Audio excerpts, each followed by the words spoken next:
Wagwan testing 1 2 nkwaniriza nnyo go ndaba kwembozi muyugi nze Geoffrey Mayanja aka Mr Wagwan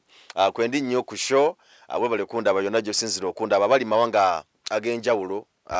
wano waffe wano mu Uganda nebonayira mukola kyakabi nnyo kuba nti mutugoberera buli mbozi yonna gye tuteekayo essaawa zino. Njagala kwongera kusaasira mumu n'abanyoleddwa nga omukulu Honorable Kato Lubwama biso avudde mu bulamu bw'ensi. So tongera okusaasira ab'eŋŋanda emikwano n'abala bonna. Nzikiriza nti ekiseera kino kye tulimu si kyangu, naye just mukama weka gwe tulina okubikwasa because yasalawo yaleeta ate yajjawo. So embeera si nnyangu nnyo n'akatono, naye nga bwe tuli nnyo okuba nga tukwasaganya ensonga zonna. Mu bimu ku bifo byengezako kutambulamu ye Honorable Kato Lubwama gy'abadde akolera ennyimba oba babadde akolagana nabo because tubali tukimanyi bulungi nnyo nti musajja wa stage mu mizannyo mu firimu ne mu music abantu bangi nnyo baleese, abantu bangi nnyo babeereddewo, abantu bangi nnyo abayise emikono gya Honorable Kato Lubwama. So mu kiseera kino atugezaako okutambulako mu studios ez'enjawulo abadde akolera n'abantu abamu essaawa zino babadde agezaako okuba nga akola nabo projects ez'enjawulo n'ebirala byonna tubeere nga tubitegeera naddala nga tanaba kuteekebwayo. So essaawa zino ndi mu studio time. Studio time eri wano Makindye. Kakati bw'otuuka ku bayitawo Katwe primary wano Makindye nga wakava ku madirisa nojja noyambuka. Kakati bw'otuuka mu Masaŋŋanzira ku kikubo ekikkirira okudda wansi eri ku Landstar tokkirira just otambulako obutambuzi katono bw'omalako ekikomera kya Katwe primary waliwo ekkubo eridda munda awo. So munda awo ojja wokkirira munda awo mu maaso awo. Studio time gye tuli essaawa zino tuza okwayamuko ku mboozi. Omuyimbi gwendi naye bamuyita Ronious UG Kamwanjule. So gwendi naye essaawa zino omusajja wa kabi nnyo agaddewo nga bw'omulaba y'omu ku basajja oba oli awo ababaddeko ne Honorable Kato Lubwama projects ez'enjawulo amuyambyeko n'ebirala bingi nga bwe tugenda okwogeramu nga bwagenda okunnyonnyola tumanye embeera nga bweri. Ronious UG bro nsanyusa okulaba. Nsanyusa okulaba muganda wange. Obulamu mugamba butya? Obulamu bulungi mpozi gwe. Kya kirungi nnyo ekyo. Ndaba ennyambala yonna yakungubaga black wadde nze nange ndi mukungubaga naye wakwasa nayo bu black eyo byensanze byenneesuuliddeko. Black namwambala ku lwakumeka leero lwakutaano. Black namwambala ku lwakusatu. Sinamuzzaako naye Ronious UG yalabika nga black amulemezaamu. Nsanyusa okulaba bro, sooka obuuze ku batulaba. Abatulaba mwenna mbalamusizzaako amannya nze Ronious UG nga tusizidde wano ku Studio Time Records. Yes sir. Okay, embeera eri etya wano ku Studio Time? Mbeera tuli mu mbeera ya kunyolwa olw'okuba nti taata waffe, musomesa waffe, director waffe yatugenzeeko naye tulina okukkiriza kubanga obulamu bwebwo ate era bulina okuvaawo. That's the fact of life. Yeah. Okay, Kato Lubwama abadde musajja wa ndongo nnyo. Yes sir. Okusingira ddala kikyoyinza okumumanyaako naddala nga twogera ku mbeera ya wano ku Studio Time? Uncle Lubwama abadde ajjawo nga directinga nagamba no kati mukole bwekiti mukole project bakisanga directinga ekyokukola kulaba nga tuvaayo ne project ennungi. So abadde atukwatako mpolampola tulabe nga tusobola okukola ki okukuguka mu kye tukola. Yeah, basically abadde kyetusinga okuba nga tumugenda musubwa as in part of the studio kubanga abadde atuyisaamu n'atudirectinga kusiza ku experience ye. Yes sir. Okay, so abadde ajja nemako projects ez'enjawulo. Yabadde okuna projects ezize ye nga ye oba okusinga abadde ajja just kuyambako ku baana baba baliwo abalina talent? Adde asinga kuyambako ku baana abalina talent. Yeah. Nga directinga nagamba kola kino kulaba nga omwana atereera. Okay. Kyanjawulo ki kyolaba kyonzo ogamba nti kino Kato Lubwama abadde nakyo naddala mu kuyambako ku talents ezijja? Kyanjawulo kiggwe kyobadde omulabamu? Omuntu akudevelopinga n'akuwa direction n'akutereeza. ekifuna kyanjawulo omuntu akusinkana kaffe tuya studio tinajja akusinkana omukola project n'awuliriza n'akudirectinga okulaba ng'ogye art piece ennungi ekifuna si kyangu ekyo omuntu n'akuliriza omuntu ajja kusanga busanzi ng'oli mu byo awulirize era atambule oba agende but this one ajja awuliriza n'aku advice ekifuna n'ogiteeka n'ogya applying nga n'olaba ng'ate ekola ki ekola so ati we amugabirako n'akusomesa ekyokukola basically kya ndaba kigenda kimisinga nnyo mu art industry mu music industry eno omusajja ngu alekawo advice n'abalaga ekyokukola yeah. Okay, tubadde wano n'oŋŋamba nti abadde atera okujja wano n'asangawo omuyimbi naye bw'awulira omuyimbi ng'avoicinga ng'ayimba bulungi nti oba oli awafuba nnyo okulaba nga abaako n'ettafaali lyamugattako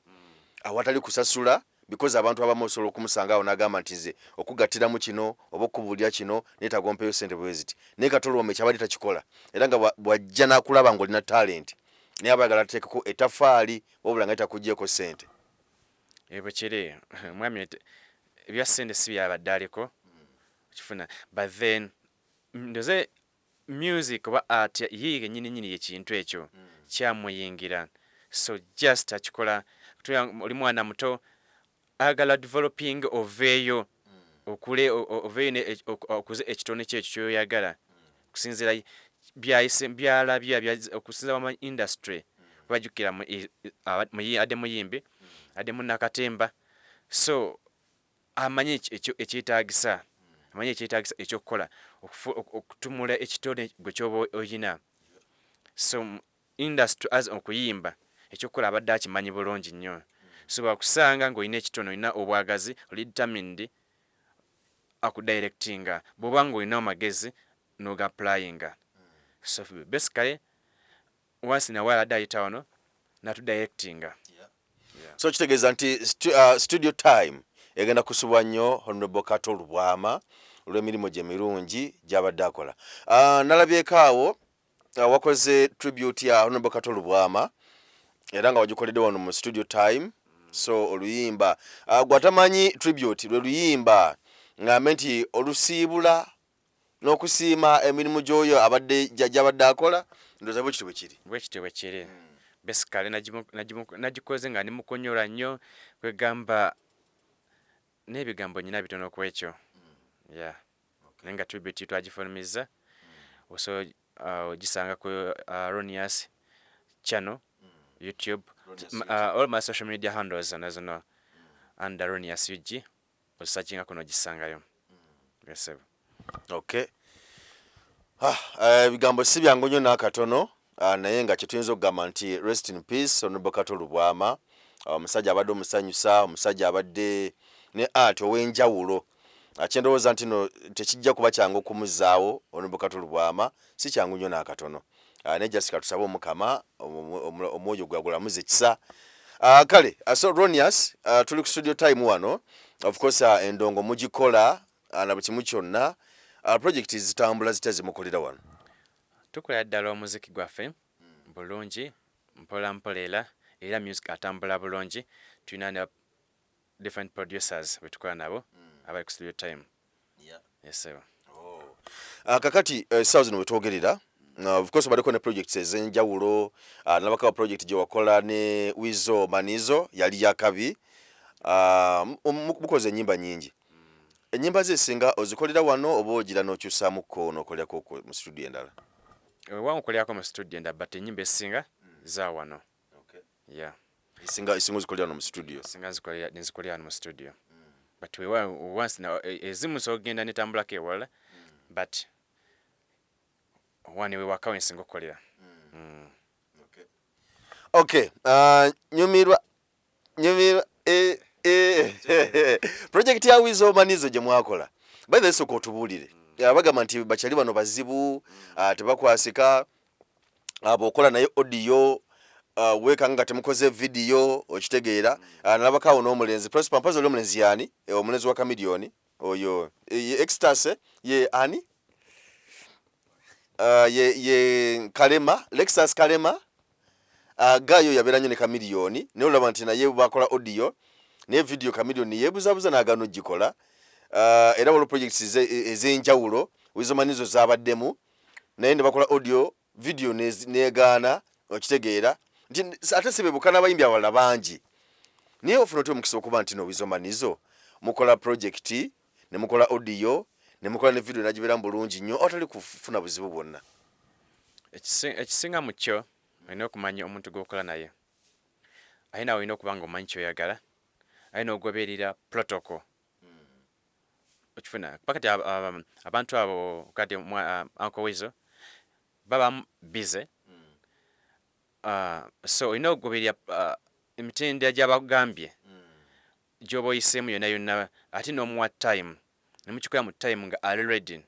ekiyinza otulemesa oba oyinza okulemesa nga okoze olimba naye n'omuntu nga oba ne doctor tino obwangu gwe bw'oyagala could be nga ye ali busy ku ssaawa ezo noweetamu amangu n'okola bookings ne video director n'atasobola kujja kola olunaku oba nga yagambye nga naye yakkiriza kennyini n'agamba tukole olunaku bweti ne bweti olunaku bweti n'akeera ng'oba afunye emirimu okifuna n'atasobola kujja kati gwe ate vibe yo neefa so on all omugumiikirizaako until when he is ready because one aba ne schedule eyinza okuba nga esinga ku yo as in music okifuna so olina okugumiikirizaako until when naye bw'abeera ki already remember he's a star okifuna he's a star okusingako gwe naddala ng'akoze na upcoming oba nga kati Uncle Wizo is a star okunsingako so baba nga schedule ye tuyinza okukola leero kati tuga shooting laba wafunira booking ku ssaawa ezo ng'alina okugenda Arua okifuna remember agamba kangende nsooke nkole zino ssente bali tubiteeko tudikume tushootinge kati ati gwe nga wabookinze dda ne director n'ogamba vibe oba neefa nawe n'ogamba antawanyiza nnyo kambiveeko but bino emikisife tubicontrollinga ate jjukira bwe mukola n'abantu babiri buli omu abaako n'enkola ye naawe abaako n'enkola yo so bwe wega okuba mukole partnership olina okufuula nga mwenna mufiitinga buli omu mu schedule ye buli omu ageza kufiitinga mu munne otherwise omu bw'ayagala kufiitinga munne mulala nga tafiitinga mulala biyinza ogaana so ogezaako mulala nga mukwatagana omuntu wange omwetanga ate akusingako olowinga down n'otambula mu schedule ye yes so basically kitwakola mbeera yonna tubanga tukola ki tukola project ate mu mirembe nga tewayikigaanye netunyumirwa ffenna. Okay, kitwala kyenkana ki omuyimbi okukola n'omuyimbi amusingako nga bw'okyogedde ne mukola project neggwa bulungi kitwala ki kitwala nsimbi zenkana ki kitwala maanyi kyenkana ki omusajja wano yakaba connections nti omusajja atatuwa connections omusajja contacts zonna aziremera so kitwala kyenkana ki because manyi nti weetaagawo connection weetaagawo contacts okunoonya omuntu okola biki wizomanizo mwesanga nga mumanyiganye abakampu ye baali mikwano gye be bamukutuusaako omuntu eragadde okukimanya. Basically tumanyiganye n'abakampu ye but then still a friendship gyo developing ku muntu engeri gyoweconductingamu okulaba n'okumanya kiki oyagala wakininaanye Wizo kikimwagazaamu so kikudrivinga okukola ki okubeera on point nomanya nti kati yes wewa tuli bakyali kubanga baana bangi bali ne ba mu kampu yamayanja family but still amu tebasobodde kukola nnyimba nabo sigamu sibayimbi but then otegedde ensonga lwaki oli nabo otegedde ensonga lwaki ndi naawe ensonga lwaki ndi naawe to for what reason that time so bwembanga waliwo obudde bwanga tetugenze kukola music but we are on that for other things but for music ofuba okulaba limu mutandise project ogimaliriza mu mbeera yonna could be otandise olimba leero ne mukolako one verse tegana naye nyina akolako one verse but kikakatako gwe okulaba nga omukubiriza oba omujjukiza ne mumaliriza oluyimba olwo mu budde bwonna Sinzi kwanga simu bwangu at that time, but project ali kati fe project sogikolera omwaka oba sogikolera olunaku lumu, so tekimatalinga time kiji obulukoleddemu kuba yefantanya nakumanya nti olimba olukoledde lunaku lumu oba olukoledde nnaku bbiri oba olukoledde mwaka. Ye kyayagala nti ye kyayagala kukuulira ekintu ekirungi ye nga bw'okyogedde yetayagala kumanya bisigadde, ye kasaafuna vibe ennungi, kasaafuna vibe lumbe lujja ajja kulowooza lwa lwakafuluma kati kumbe gw'obadde nalwo week number obadde okifuna, so time kugoberera gwesigala ku mulamwa noga kati njagala kukola lulimba n'ono muntu era ali bwati ne bwati ne bwati kamufate mu mbeera yonna tukola olulimba lufulume. So nze kati bemba nkola n'omuntu byenna yenna oba munene oba mutono nika bansazeewo okukola nsawa muwa time twewa time ne tukola paka project wengikola ki tugifulumiza ate nekimeke kola nti efulumye. Yeah. Okay. Essaawa zino Roni nga tukyaliyogera ku music, waliwo ebibiina ebize kati tulina Federation Uganda Musician Federation weri nnyo essaawa zino ekulembera omukulu Eddie Kenzo, mukulu Uncle P Palaso Sakafri Boss, vice president ne kuddakaawo omukyala ye Juliana ye basuka ne bakimujjamu kaawo ne bamuteekera mu finance gye bamusindika, n'abalala awo ba Spice we bali bonna ensonga bazikwasaganya bulungi nnyo. Ekibiina ekyo mwoli Federation mwoli? Ekibiina ekyo buli muyimbi ateekeddwa okuba nga akirimu, ate ndi muyimbi kitegeeza nkirimu. Besika kinjala okusooka okwebaza president waffe Edilisa Musuuza, so webale nnyo tukwasaganya ate era nsuubira nnyo essuubi kubanga Eddie Kenzo ayina experience locally ne international, kati market ayina ekimufudde okuba kyali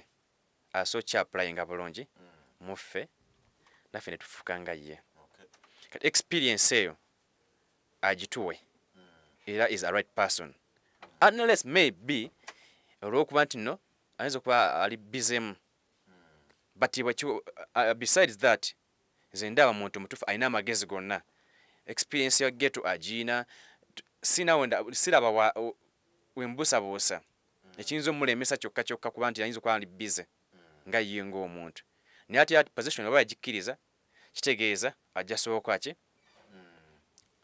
obuvunaanyizibwa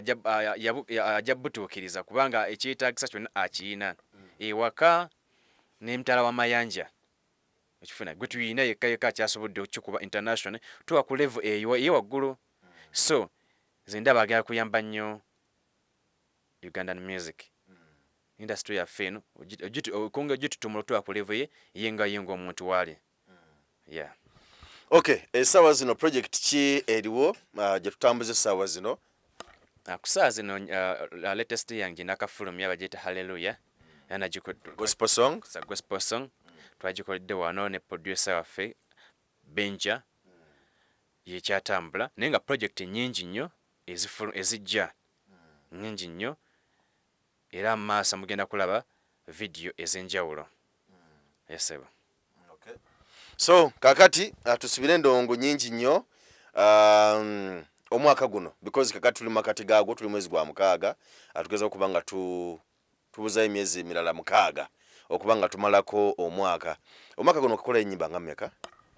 Omwaka guno nakufulumya ennyimba video audio nyina nyingi nyina audio nyingi nnyo nizo kuba sizijjuke nazijjuke mmeka,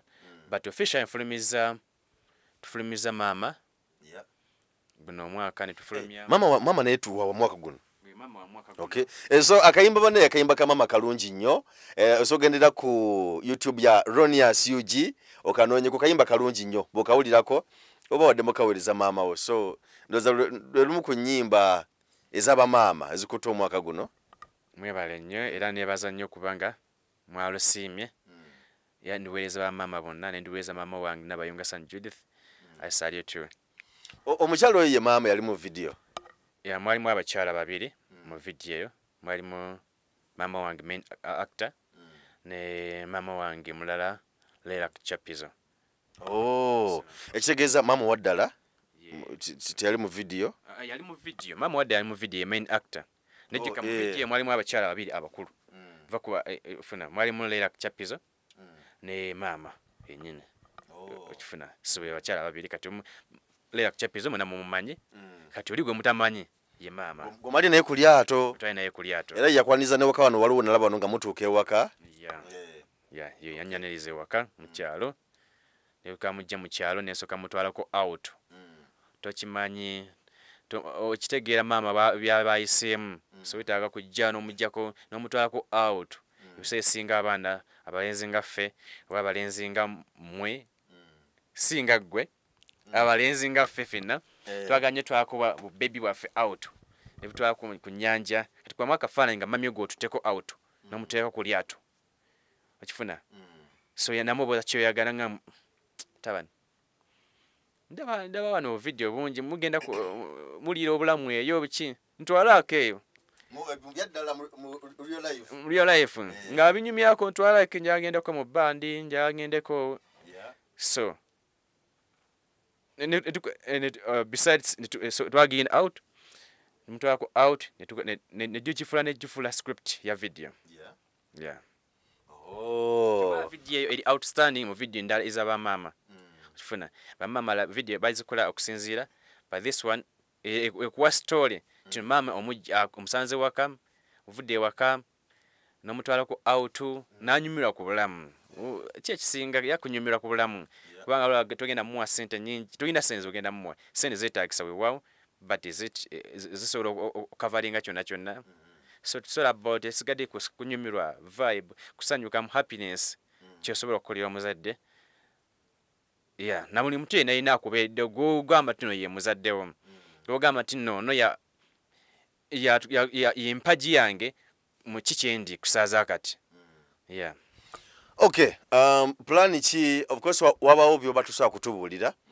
naye ate wabawo plan ez'olwatu zenzogamba nti kino nalaga kukikola mu bbanga lino plan ki gy'olinawo ey'olwatu gyonza okubuulira omuntu atulaba essaawa zino gy'olina ng'omwaka guno tegunnaggwako gwa 2023 basically guno omwaka akolelezinga music as in music industry music side yange ya music kufulumya nnyimba ezakabe zimplaninga zokka guno omwaka so tulinayo essuubi okugenda okushootingako video e Dubai abaana mbalaba wano nabasukana bagenda e Kenya, Tanzania, Dubai okushootinga video onako plan ye yonna kyonna mukama kyabansobosezza kuba nyinza mukama yasinga okumanya ki osobola nga olina disa eno naye ate tomanyi kijja mu maaso but kusaawa ezo ekiba kizze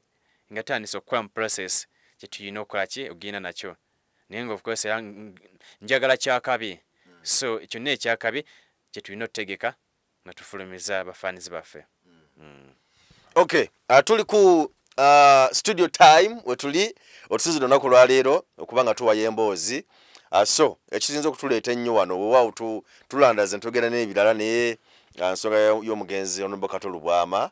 tugeza okutambula mu studios ez'enjawulo mu bifo eby'enjawulo gy'abadde agezaako okutuuka n'abaako amagezi obwongo bwateekawo so gye tugeza okuba nga tuyita bwetyo mpola mpola era ng'olunaku olwaleero tuli wano ku studio time wetuza olunaku olwaleero mu mulundi gwange gusookedde ddala n'okutuukawo so wantu walungi kifo kirungi nnyo kifo kiyonjo kikakamu kisirifu ndowooza Prosper buli muyimbi yena yalikoleddeko wano oluyimba kubanga kifo kirungi nnyo wagazi tewali mbeekuulo parking walungi nnyo so wali okay abaana ba ghetto bonna wali wonna mujje tukole endongo Ronious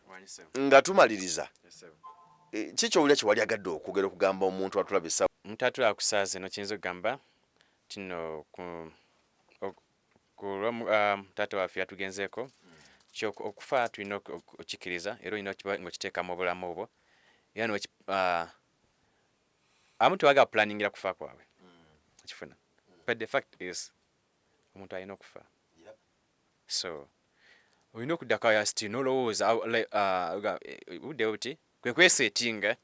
n'ogamba naddala nga abantu balina family you plan ahead Nga bwe kinembo ekiti tumanyi budde kyo kiba kituukiddemu,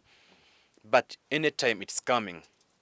Ekifuna so bwanga naddala nga utandise okukulakulamu kati myaka gyange olina okukola ng'omanyi obudde bwonna nti no planning ya family no weetegeka tosobola kweteeka kimalayo but ekyo bw'osoboddeko ekifuna ekyo nakyo n'okiteeka kuba ndivudde bw'omala okuvaawo abasigaddewo abaana abakulinako obuvunaanyizibwa naddala nga gwe obakulembera gwe musingi kati bwe guvaawo batandika ku foundation gyo balekeddewo so okwetegekera okwo so side yange ya music kulaba nti nno amanya mpite ba Ronious fans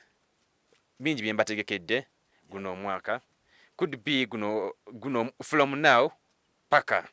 paka mukama wangamba ati nno okomyawo kuba simanyi nga mukulu tate waffe bwe yagendedde the day before yabadde ali mu vibe ku nyumira era mala post ezasembyeyo nga ali mu kwogera ku alien skin biki tunayita ekiro nga bucha ekifuna so side yange endongo esaba wagizibwa mmwe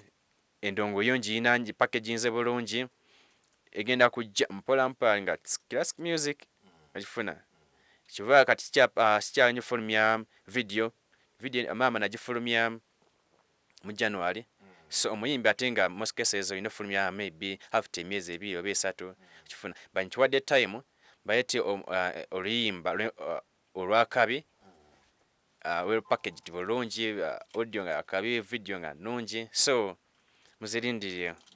ya music wali munjiko gwe tukoze era agenda fuluma officially mumuwulirize amanya mpita Ronious all my social media handles kwensangibwa abangu agala okungoberera nawe abangoberera okay nange nze from Mayanja aka Mr. Wagwan tusenzidde wano ku studio time machindye sarauta wetuli wano tukirize tukusibulire wano byebyo bitwogedde olunaku olwaleero just kwagaza kaseera kalungi nenga genda kawo ku Fit Club ku Kyebusabala ogenda okole ku gym aerobics sauna steam byonna waliwo natuba tubikolanga so gendawo ekifo kiri gym eri equipped bulungi nnyo na buli kimu kyonna empereza malida tukole ku Kanyama tukuma obulamu wali wonna ensonga zitambule bulungi kakati bw'otuuka awo ku Shero Cars ku Kyebusabala oyita ku Shero Cars n'ono katono mu maaso ku mukono gukyemanga olwo T&T supermarket ogiyitako ku mukono gwa kkono then kakati bw'omala okuva ku T&T supermarket waliwo akazimba akaddakaawo batundewo mifaliso electronics bw'okayitako ekizimbe ekiddako okuli amaduuka amangi ennyo kanjita ndowooza arcade kuli amaduuka amangi ennyo kakati waggulu ku kizimbe ekyo we wali Fit Club so gye tubeera nga tukolera side yawo agenda buli kawungeezi okutandika n'essaawa 9:08 tuba tutandise okwota abajimu nga bakola noza jimu bagigulawo na ku makya bo baba batandise okukola n'ebirala byonna so tugendewo tunyumirwe side yawo omulanzi Jafali Musa mukwano gwange sebo nkubuzizaako agenda ayugwa n'ebizibu by'enjawulo ajja kuyambako okulaba nga obako ne byotereza so agamba nti wali nnyo ajja kuyamba okulaba nga otera bulungi nnyo ebizibu by'amaka bya business olina weetagamuko ku mukisaawo byandwadde omuntu mujjanja byaganya okuwona agamba nti mugegendayo ensonga zijja kutambula bulungi nnyo ye omulanzi Jafali Musa alina kisungaawo ku lw'emukono so mukubireko ndowooza kankwe ku namba ye wano omukubireko enamba enjina wano kangezeko okuginoonya wano naye nga okay kanjifune wano naye nga gendako ne ku Phaeton Fashion Store batunda ngoye bali awo